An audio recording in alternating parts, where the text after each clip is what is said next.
Mga karokas, good morning. Ayan, good morning. Kamusta po tayong lahat? Ito, welcome back po muli dito sa aming channel. Ayan, good morning din po sa kasama ko.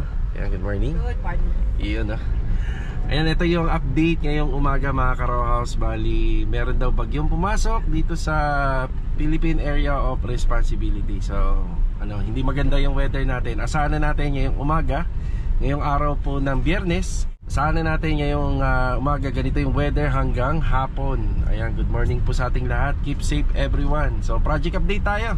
Good morning nga rin pala sa mga client owner namin.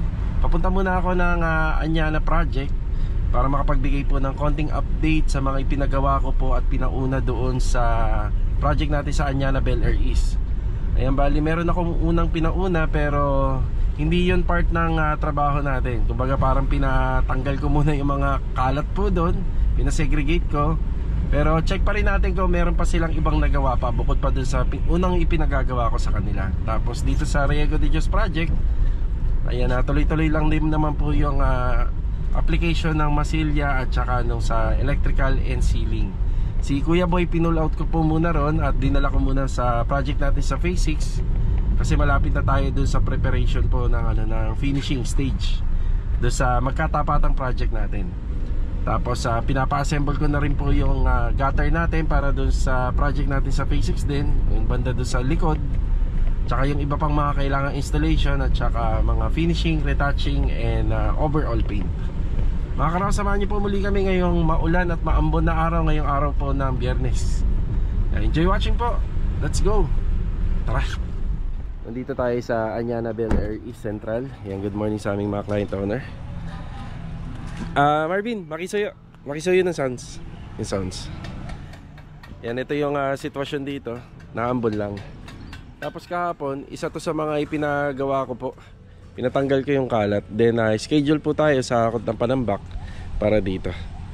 Isa sa mga pinagawa po natin dito, itong part ng area na to, may siwang po siya. Alam niyo na po yan sa araw-araw na nanonood po dito sa aming channel. Yan, nagkaroon po tayo ng siwang dito. Gawa nga ng hindi naman po totally nakadikit yung ating mga perimeter wall tsaka yung extension na ginawa. So ito, may blocking ng hollow blocks na dyan. Sementado na yan, para yung nilagay po naming mga panambak ay hindi po mag-landslide. Tapos yan, papalitadahan na lang po yan. Siya nga po pala yung mga panambak dyan kahapon, pinabuhusan ko po ng Solignum Soil Guard, yung ating termite solution, para kahit pa paano may gamot na po siya. Sa ngayon hindi po makakakot to dahil nabababad po siya sa ulan at ambon. Pa-schedule na lang po natin. Good morning kay OIC. Yan, araw-araw po yan nag-iikot. Tapos maganda naman po yung itsura ng natin dito na mga gamit at materyales. Basta laging sinasabi ko sa tropa, naka-organize palagi. Organize. Yan, bati muna tayo. Bati. Adonis, good morning Adonis. Good morning. Kamusta naman yung ginagawa nating trabaho dyan Adonis? Hindi ba yan na maapektuhan itong ating panahon? Hindi, tuloy naman yung alubla. Ayos naman. Okay, sige. So tayo naman, pinapayagan naman po natin sila na magtrabaho ng ganitong weather, yung sitwasyon na ganito yung panahon. Pero wag naman yung talagang buhos ang ulan doon. Doon may nakita pala akong gamit doon pakisuyo na lang dito. Scaffolding. Yan doon. Tapos dito po banda, ayan, nakita natin no, nakaraang araw wala pa po tong buhos ng simento. Ngayon simentado na siya. Kaya mas maganda-ganda na magtrabaho. Nagabang po kami ng clean out doon. Dati po kasi ito po kasi meron pong catch basin dito, buhay po yung linya niyan. So nagabang tayo ng clean out. Then yung downspout na yan, makikita pa rin po talaga natin yan kapag natapos tong renovation. Tapos dyan po banda sa ginagawa ni Adonis, yan nakasako na yan doon. May abang din po na floor drain dyan. So dito naman may abang na po tayo para po sa extension na gagawin po nating poste. Ayan, may abang na tayo rito. Plus sintada naman dito din banda. Bagya madadagdagan to. Siya nga po pala, dahil nagkaroon po ng dalawang blocking ng wall dito, kakaroon po tayo ng rito, yung floor drain. So matic po yan, may floor drain. So naka P-trap naman to na Adonis ito, yan, naka P-trap naman po siya. Ang connectivity niya nandito na po sa may bandang trench drainage na ilalagay po natin. Kuya Sandy, good morning po Kuya Sandy. Good morning. Ano ba inaasikaso natin dyan kay Sandy? Nakahanil nyo boss para doon sa poste. Yung poste, ayan dyan. May hollow blocks pa ba tayo para dito? Meron po. Sa gilid, okay. So sa ngayon, naging tambakan muna tong corner area. Ang makakasagabal tong mga tambak na to, just in case na paumpisa na po natin yung roofing dito. Bali, yan na po yung mga susunod na ipagagawa natin, at saka yung tiling dito sa harapan ng poste at saka yung cladding. Yan, bali pinapa-double check ko lang yung mga wiring dito. Pagka 100% na okay na yan, so ito yung linya. Yan, pwede na po mag-proceed para sa tiles. Yan, punasan ko lang yung camera. Okay, bali dito naman po sa likod. Yan si Marvin. Good morning, Marvin. Good morning. Madilim dito, no? Dahil may trapal. Kuya Richard, good morning. Good morning. Kuya Doming, morning po. Anong araw ngayon, Kuya Doming? Hi. Bukas anong araw? Sabado. Sabado. Sahod na. Ayan po. So, may ano po dyan, may trapal. Malaking tulong din, pero bala ko po sana na magpapasok na ng materialis dito, yung bubong, yung gutter, yung flashing niyan. So, tatapusin lang po talaga nila yung palitada niyan para sa mga susunod. May bubong na kahit pansamantala. Yeah, tapusin lang nila. Nagawa na ni Kuya Richard dito. Kuya, ano yan? Eskwalado sa flooring, no? Yan, salamat. Yan. Tapos ito, isap sa schedule, pwede nang tanggalin po yan. Tapos pwede nang pahira ng, ano rito, ng extras, yung epoxy primer natin. Hindi pa po madali-dali ang gawa ng masisikipan po kasi sila rito, may mga gumagawa pa. May dala kayo rice cooker Very good yan. Direkta ka lang. Ayos yan. Yan para hindi naman sila lalabas. Tapos may tubig naman, adhesive, semento. Nandito naman po. Yan. Siya nga po pala mga ka-row house, ang update po rito sa project namin sa Anyana, madadagdagan po ng trabaho to gawa ng pinagagawa na po ni ma'am yung plano papunta po dun sa taas, sa second floor. So madadagdagan siya ng trabaho. Bali kami naman ay naka-ready naman po dito kasi tuloy-tuloy naman yung trabaho natin, pero medyo tatagal pa po yata ng konti lang yung requirements kasi as of now yung extension ng likod ipapasa po yan dito sa developer. Kung ma-approve na, approve yung plano, dadali naman na po sa munisipyo, then i-release na lang. So siguro sana madali lang para dire-diretso na yung trabaho natin dito. Hindi ako sigurado from Dos Aguas magiging isang slope na lang ng bubong, kasi ang concern ni ma'am, baka daw medyo mababa yung kisame sa likod. Pero pwede naman yan, extension na lang. Maglalaro na lang po sa 230 to 240 yung kisame simula dun sa floor area. Pero kapag na-renovate po to, magkakaroon ng firewall, tataasan, malaking trabaho. So conforme na lang po kay client kung ano po yung mas gusto niya, ano yung prepared niya. Yan, ito lang po muna yung project update natin dito sa Anyana. Yan, dire-diretso naman po kahit na medyo naulan. Nakakagawa naman po sila. Galing tayo rito sa ANS Lamps. Bumili tayo ng mga pin light po rito. Nasa 38 pieces. Para sa project po natin sa Riego de Dios. Ayan.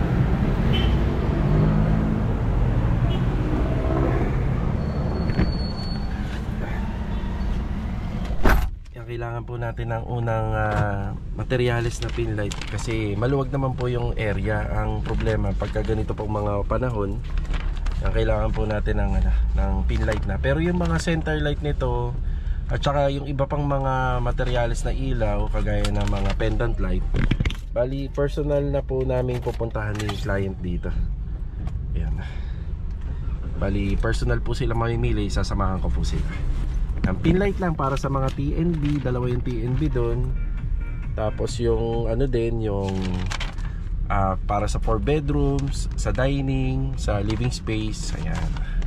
Tara. Okay, na dito tayo sa hardware. Ayan na. Magbabayad tayo ng mga materialis na dumating sa Anyana at saka sa Riego. Bali yung order pala natin sa Riego de Dios, nanggaling naman po pala kay Ma'am Melanie Hardware, kasi yung ibang materialis ay hindi naman po natin mabibili rito. Bali ito yung sa Anyana. Then yung 30 bag ng cement, tapos buhangin at saka yung PPR na 5. Yan. Nai-deliver na po ito. No, 17. Kailan ba 17? Kahapon? Kahapon. Ayun, kahapon. Kay Ma'am Melanie Hardware naman po tayo. Tara. Okay na tayo rito sa isang hardware, di ba? Nabayaran na natin. Bali, papunta na sana tayo ng hardware naman ni Melanie. Then mag-update tayo sa Riego de Dios project. Pero anong oras na ba? Yeah, 11 na 12. Gutom na. So kakain muna kami sa bahay. Siya nga pala mga ka-Row House, itong umaga na to, meron din po kaming inasikaso. Nakipagkita po kami dun sa agent na nakilala po namin para magkaroon po tayo ng panibagong sasakyan na pantrabaho. So bali itong ay inaasikaso natin na to, mapapanood natin to sa mga susunod na araw pa. Yan, bali mag-upload po tayo sa Linggo or sa Lunes ng isang video po na kung saan gumawa po tayo ng mga video inipon natin regarding po dito sa Honor type jeep natin at saka sa bago nating magiging sasakyan na pantrabaho. Yan, manananghalian lang po muna kami. Hanggang ngayon ganito po yung lagay ng ating weather. Yan, ingat po tayong lahat, lalo na sa kalsada. Yan, panghalian muna tayo. Grabe talaga yung July mga ka-Row House, oh. Simula nung pumasok yung buwan ng June, halos 2-3 beses umuulan. Pero nung pumasok yung buwan ng July, araw-araw walang hinto. Kaya ako nagpapasalamat pa rin po kasi kahit naman po laging naulan, ambon, dire-diretso, ay nakakapagtrabaho pa rin po kami. Kaya maraming salamat sa ating Panginoon. Bali ito mga ka-Row, after break time, meron tayo na ispatan na comment. Bali bakit daw hindi tayo naglalagay ng design dun sa mga pintuan ng ating mga TNB finish project. So ito yung ating dahilan. Pero meron naman po tayong mga sinasuggest kay client hanggat maaari. Yung mga toilet and bathroom dito sa Lumina Homes, medyo substandard po yung dimensional niya o yung sukat. Naglalaro lang po yung finish niya sa 120 cm by 180. Pero yung mga malalaking toilet and bathroom na nagagawa po namin sa kasalukuyan, yung sa may Anyana, meron din dito sa Riego de Dios. Okay, bali yung design na tinutukoy ay bakit hindi maglagay ng mirror para magkaroon po ng kahit paano elegant finish touch o kaya smoke glass. So depende po kasi to kay client. So ipapaliwanag po natin yung paglalagay po ng smoke glass sa pintuan, which is sliding or swing door man yan, nagawa sa aluminum. Pwede naman, kaso nga lang i-consider natin dito yung ating shower area, wala po siyang shower enclosure. Kung yun ang ilalagay natin, medyo see-through pa rin, medyo nakikita pa rin. Hindi man malinaw na natatanaw, pero yung body motion kita. So mas maganda sana yung ganong plano kung meron po tayong shower enclosure sa mga shower area. And aside doon, maraming salamat po doon sa nag-comment kasi at least kahit pa paano yung mga viewers natin at kami nagkakaroon din ng idea. Pero case to case basis yun. Kaya yung mga nilalagay namin sliding door sa mga toilet and bathroom is yung tinatawag na blackout. Talagang wala kang mapapansin, wala kang makikita. So yun ang isa sa mga sinasuggest namin. Pero open din po kami sa mga nagiging client namin regarding sa plan kung ano yung pinaka gusto nila. Syempre doon tayo sa pinaka better, yung mabuti. Kasi kapag nakakonsentrate lang tayo sa design, ang ending naman may mga nako-compromise tayo. Kaya syempre kahit pa paano doon tayo sa hindi na po sila uulit para hindi sayang yung gastos. Ayun, papunta tayo ng Riego de Dios. Pero bago doon, daan muna tayo sa hardware ni Ma'am Melanie. May babayaran lang tayo doon. Tara.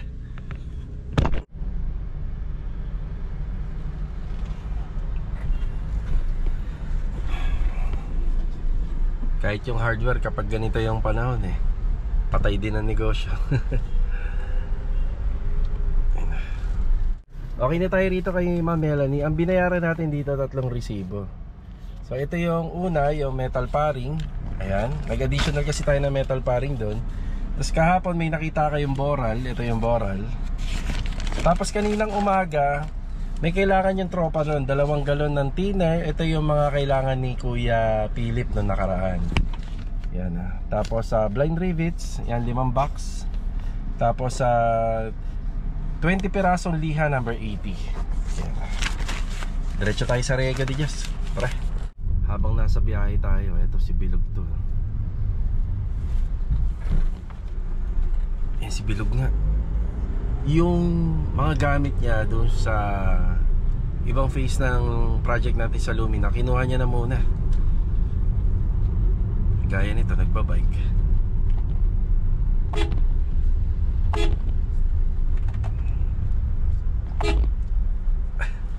Ayan.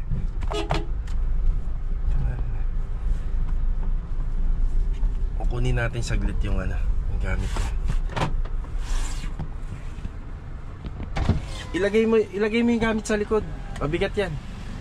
Kailangan ko na lang sir, wala akong mahanap na po to. Oo, sige, ilagay mo sa likod.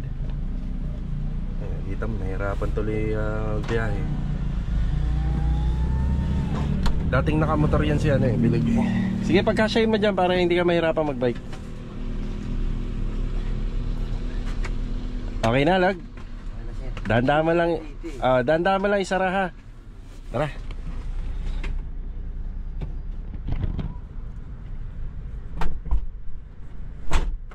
Yan. Yeah, at least kahit pa paano nabawasan yung bigat dun sa bike niya. At nakikita ko nahihirapan magbike. Malapit lang po yung yung bahay po nila rito sa Riego de Dios. Siguro mga nasa 1 kilometro lang.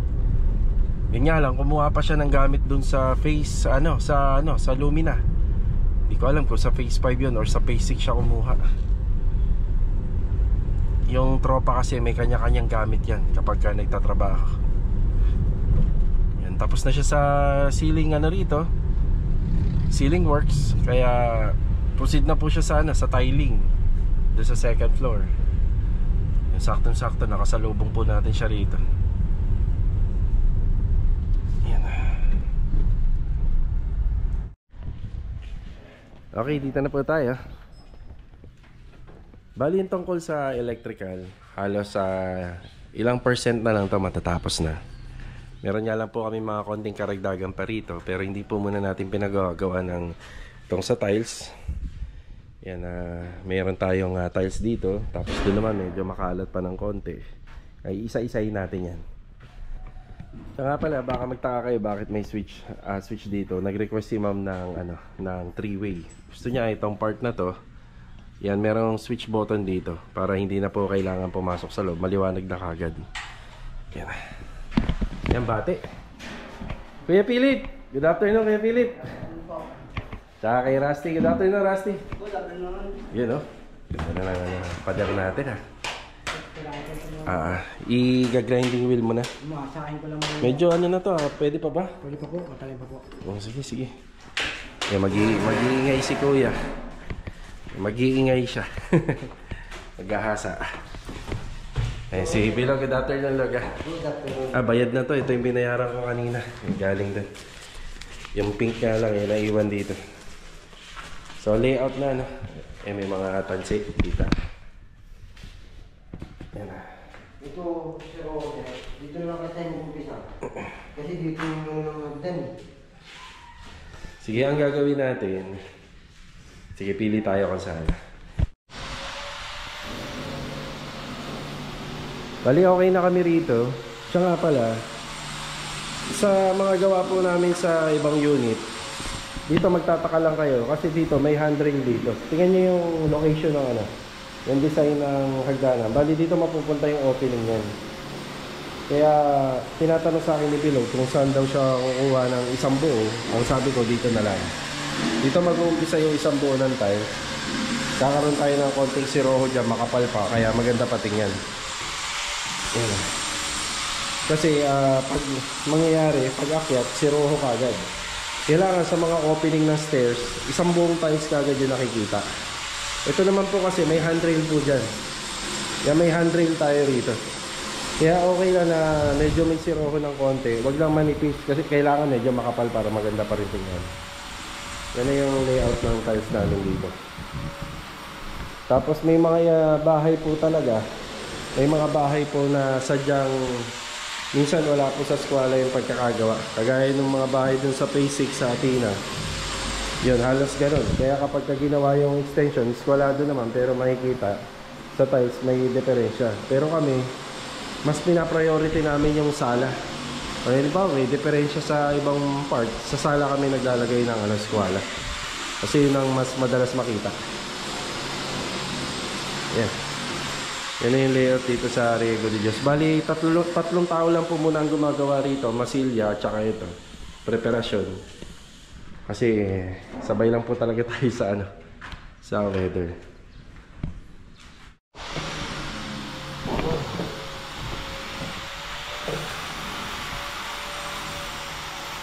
Ganito lang talaga mag-layout ng tiles bago ka mag-uumpisa. Kakain ka rin ng mga ilang oras sa tamang pag-layout. Yan o. Pakadaming tansi yan. Tapos may laser pa. Ayan, bali itong opening. Yan, pag-akyat, hindi po dito sasampa ang tao. Yan, pag-akyat, dito po. Yan yung disenyo. Ngayon, magkakaroon ng handrail to.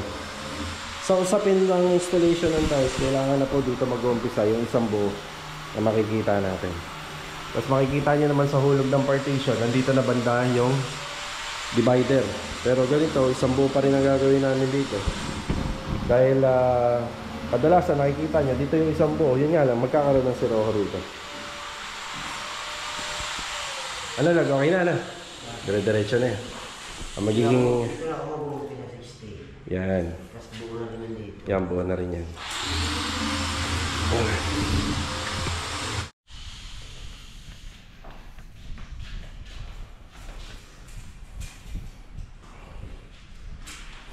Tapos yung mga in-order nga pala ni Bilog kanina, ito yan.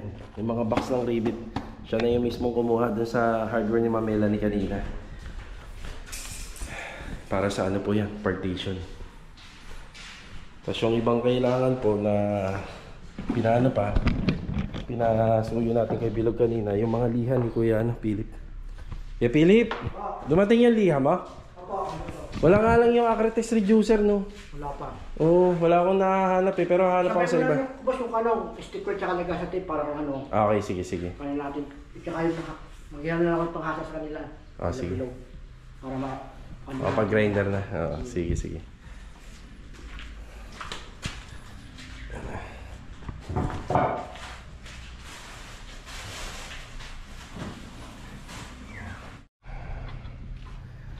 Tapos syempre pagkatapos mag-layout, kailangan ipakita natin yung disenyo na susundan ng mag-install ng tiles.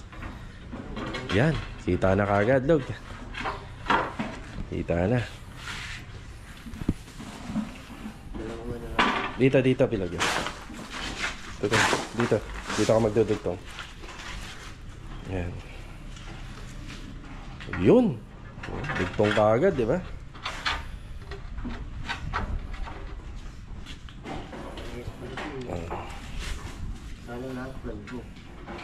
Lahat yan ganyan. Oh, yan. Yan ang yan ang disenyo. Pero since kasi Bilog, ang bahay natin is pael, dito tayo dito tayo mag-base yan pag ganyan. Yan, dito mag-umpisa sa harapan mo. Dito yung hagdanan, ganyan ang stem. Hindi. Di ba ito yung hagdanan pag-akyat? Di ba ito yung railing? Ito yung handrail. Ayan, ganyan. Pati ito sa baba, ganyan din yan. Lahat ng papunta dun. Lahat ng design pa ganito. Oo, yun, pakanan.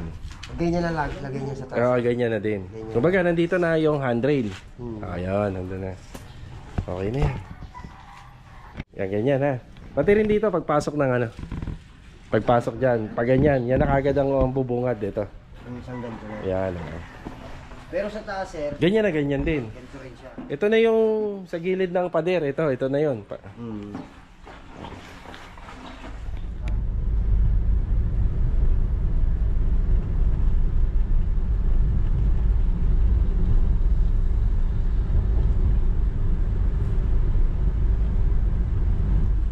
Nandito naman tayo sa Phase 6. So, good morning nga rin po pala sa mga client owner namin dito. Diyan po galing si Kuya Boy kanina. Tapos lilipat na po siya ng Phase 5. Bali yung mga electrical wire dyan sa taas, pinaayos na natin. Kasi dyan na po susunod na gagawa sila Kuya Dindo. Tsaka sila Kuya Rigor. Tapos dito, punch list tayo. Ayan.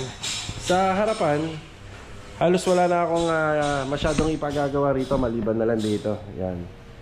Meron po tayong pinagagawa dyan sa tropa. Tapos dito is yung cleanliness, general cleaning and paint retouching. Tapos yung sa mga ano naman, mga kailangan ng accessories dito, halos kompleto. Tapos dito polycarbonate na lang yan. Yung harapan, ang gagawin na lang po rito, pinalilinis ko yung deco stone para ano po to, mapinturahan ng sealer. Ito pa lang yung nalilinis, pero yung ibang part ng poste hindi pa, gawa na nag-uulan-ulan. Dito si Master Jojo. Good afternoon, Master Jo. Hi, good afternoon. Louie, good afternoon. Yan, may punch list kami rito. 2 tiles. Yan. Kailangan natin na bakbakin. Napapalitan po namin ng bago. Kuya Dindo, good afternoon, Kuya Dindo. Good afternoon. Master Dindo. Yan ha. Makinis na, Kuya. Iya. Ang kasama nila rito si Kuya Rigor. Kuya Rigor, good afternoon po, Kuya Rigor. Bango niya, Kuya. So nga po pala, hindi na po siya sagad sa taas. Yan, hindi na po natin siya sinagad. Ito po kasing ano na to, cabinet na to, medyo alanganin to na nagawa yung kwarto. Dapat yan, nandito yan sa overhead. Yun nga lang, pagka nilagay po dito, yung matatabunan niya na yung bintana rito. Tapos alanganin na rin. Pagbukas ng pinto, meron tayong nakikitang kaha. Yung pinag-aralan muna namin, after namin magawa lahat, na ilagay yung aircon, yung bintana. Ang gusto kasi talaga ni client dito, nasa gitna yung kama. Yan, binuo muna natin, ang pinakita natin, saka natin dinagdag yung maliit na closet. Dapat yan, nasa ibabaw po, overhead sana. Kaso nga lang, mas prepared na lang po nila na dyan na lang po banda. Kasi meron sila ilalagay na wall mirror. Gusto nila yung wall mirror dyan sa may bandang gitna, simula sa taas hanggang pababa. Tapos dito, okay naman na yung ano rito, yung bintana na ikabit na. Tapos nakasilant na yung likod nito. Dito madalas magkaroon ng problema sa mga gilid. Sa tuwing umuulan, dito pumapasok yung tubig. Kaya yung ano yan, yung harapan yan, pinasilyado ko ng silicone lahat, paikot.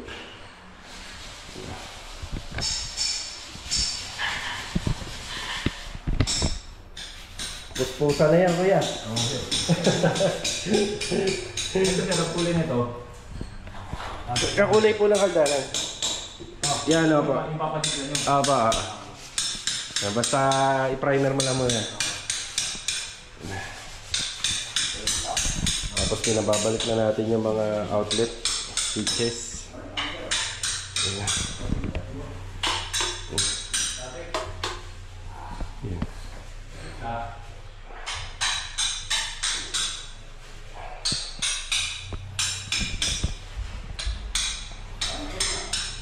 Bali, ito na po muna yung update. Tapos meron akong pinadi-deliver dito na ano, na downspout, para sa downspout.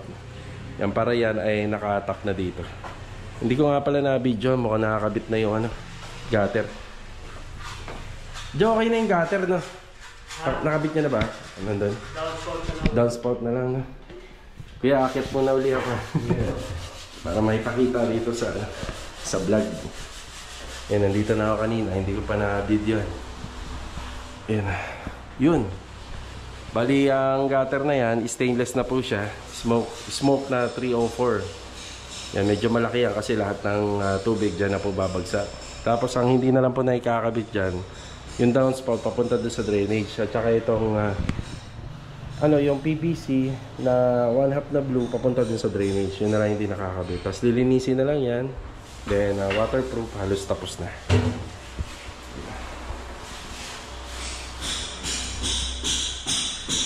Ang wala pa rito, ayun, okay na pala ito. Yan yung wall mirror. Yan, naglagay tayo wall mirror, tsaka lagayan po ng sabon at shampoo. Diyan na lang po natin nilagay. Diba?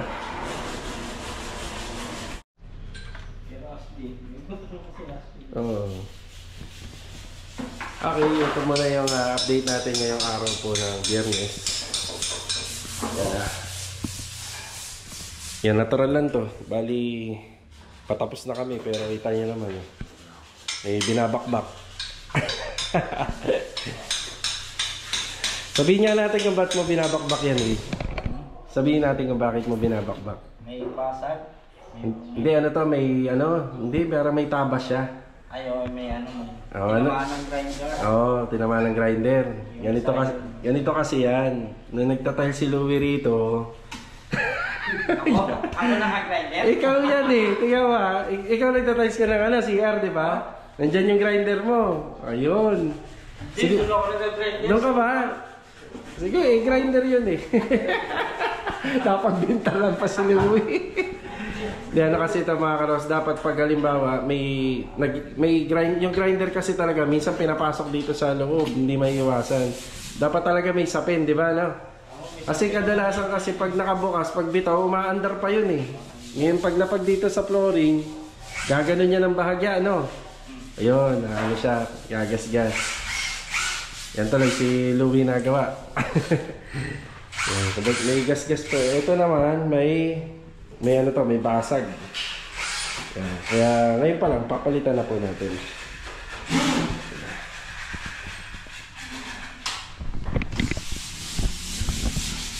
Pinto ng cabinet. Ayan. Bali mga karos, hanggang dito na lang po muna yung vlog natin ngayong araw po ng Biyernes. Yan, sana gumanda na po yung panahon bukas. May bagyo po ngayon mga karos, kaya simula umaga hanggang hapon ganito yung weather natin. Talagang walang sign para uminit at lumiwanag. Kaya sana bukas maging okay na lahat. Mga karos, ingat po tayo. Kita-kita na lang po ulit for the next video. God bless po sa ating lahat. Ito, paalam po muna. Let's go. Tara.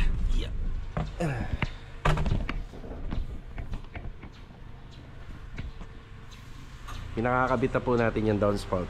Bali yung punta ng tubig nandito. Tapos dito naman banda, yung pinakabit na rin natin yung downspout niya. So kagaya ng nauna nating project natin, ganyan po yung pinaka-installation niya. Dito naman mapupunta yung tubig. Kaya dito na po magdadrop po dito sa floor drainage natin. Kung dito po natin ilalagay kasi wala nang location yung downspout niya.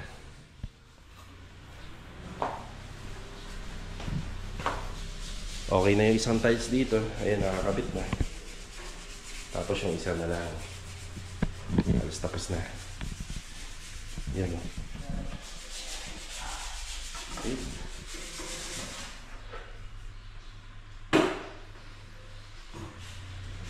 Ano nangyari? Basag agad.